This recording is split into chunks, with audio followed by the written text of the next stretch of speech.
Сәлеметсіздер ме, құрметті көрермендер? Сіздермен бірге жүз кеңес денсаулық арнасы. Күн сайын жейтін қарапайым сарымсақ сіздің өміріңізді ұзартуы мүмкін.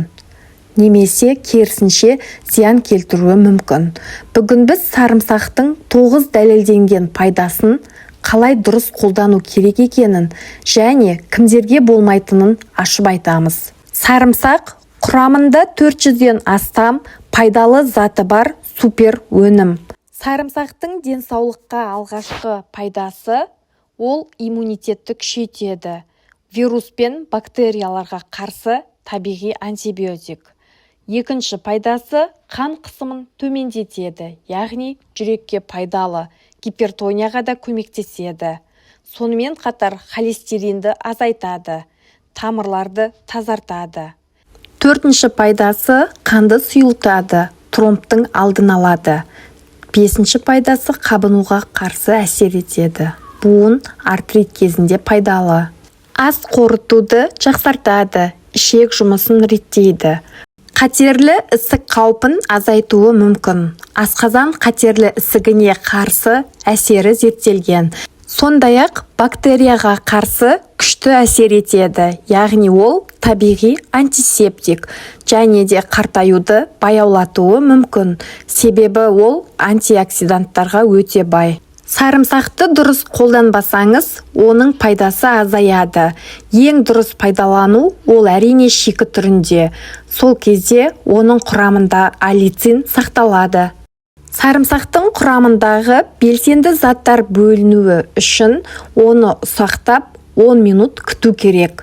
Сондай-ақ иммунитетті көтеру үшін сарымсақты шикідей таңертең аш қарынға пайдаланған дұрыс. Ал балмен бірге қолдансаңыз, ол жөтелге қарсы әсер етеді. Пісірілген түрі асқазанға жұмсақ әсер етеді.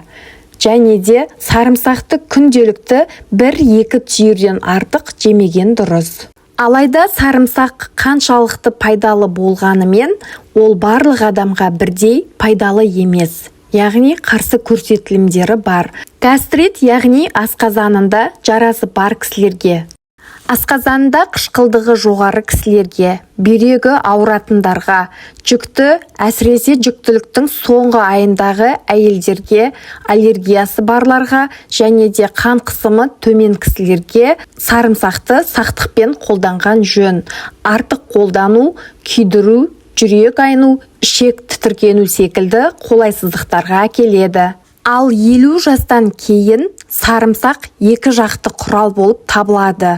Ол жүрек пен тамырды қорғауға, қан қысымын тұрақтандыруда, иммунитетті көтеруде және тромб қаупін азайтуда пайдалы болғанымен, қанды тым сұйылтып жіберуі, жүрек ырғағына әсер етуі, сондай-ақ асқазан ауруларын ушықтыруы мүмкін. Сол себепті 50 жастан кейін күніне 1 түйірден артық жемеген дұрыс. Сарымсақ өте пайдалы, бірақ оны дұрыс қолдану маңызды. Егер денсаулығыңызға пайдалы кеңестер керек болса, каналға жазылып, лайк басуды ұмытпаңыз. Және ақпарат сізге пайдалы болса, жақындарыңызбен де бөлісе отырыңыз. Дендеріңіз сау болсын, ауырмаңыздар.